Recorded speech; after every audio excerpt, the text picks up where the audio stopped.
আসলে তোমরা শুনলে অবাক হবা, আমাকে বলতে হচ্ছে যে রুবেল ভাই, আনান তাতা, ইনফিনিটি জলিল কিংবা ওমর সানি ভাই, তারা সবাই আমার শ্রদ্ধা মানুষ, তারা সবাই সঠিক করে বলছে। কিন্তু তোমরা শুনে অবাক হবা, আমাকে বলতে হচ্ছে যে আমি পিরোজপুরে ছোটোবেলা থেকেই দেখতাম নারীরা আমার প্রতি অনেক বেশি আকর্ষিত হতো। এবং এই যে লেলা নিয়ে তোমরা কথা বলছো, এটা কিন্তু একটা আলিফ লায়লার গল্প। এই আলিফ লায়লার নায়ক কে ছিল? জায়েদ খান ছিল। তোমরা শুনে অবাক হবা, এখন অনেক কথা বলতে পারো আমি বানিয়ে কথা বলি, জায়েদ খান সবসময় বানিয়ে কথা বলে। No, very no, Zayed Khan কোনো বানিয়ে কথা বলে না। এই লেলা আসলে আমার জন্য পাগল ছিল।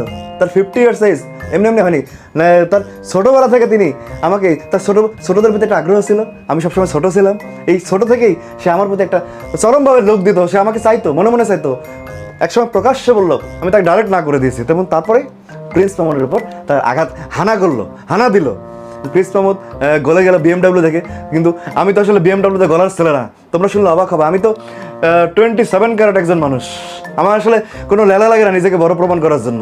সো প্রিন্স মামুন সেখানে কট খেলো, জায়েদ খান সেখানে বেঁচে গেলেন। জায়েদ খান, সারা বিশ্ব জায়েদ খান সমাদ দিত, প্রিন্স মামুন মামলার ভয়ে কাছামাছি অবস্থা। ছেলেটার জন্য মায়া লাগে। আমি যদি ওকে কাছে পাই, অনেক জ্ঞান দেওয়ার আছে জীবনে। আসলে অনেক মেয়ে ভালোবাসবে, অনেক মহিলা ভালোবাসতে পারে, অনেক শিশু ভালোবাসতে পারে, কিন্তু নিজের নিজত্ববোধ, সেলফনেস সবসময় সেলফিশের মতো নিজের কাছে রাখতে হয়।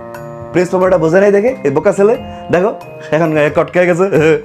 এগুলো নিয়ে বলার কিছু না, এগুলো ভালোবাসা না, এগুলো ফলস, এগুলো কদিন পর নাটক, অ্যাক্টিং, ভাইরাল হবে, সবাই দেখবে, মান ইজ্জত যাবে এইসবই। আর জায়েদ খানের জায়গায় ঠিক মতো থাকবে, ডিগবাজি উল্টা দিবে, সামনে দিবে। তোমরা শুনলে অবাক হবা, 6 প্যাক বাড়বে, 8 প্যাক হবে, 9 প্যাক হবে। জায়েদ খানের জায়গা থাকবে। এসব ভালোবাসা ফষ্টিনষ্টি জায়েদ খানের জন্য, এই কারণে বিয়ে করি নাই। তো এগুলো বলি না তো, বিয়ে কেন করি না এগুলো বলি না তো, এই যে মাঝে মধ্যে জানা হয়ে যায়। Thank you so much. আর এই আলিফ লায়লা দেখা বন্ধ করো, আলিফ লায়লা দেখা দরকার নেই, আলিফ লায়লার যুগ নাই এখন, জায়েদ খানের যুগ। থ্যাংক ইউ, অনেকদিন পর আসলাম, আবার কথা হবে।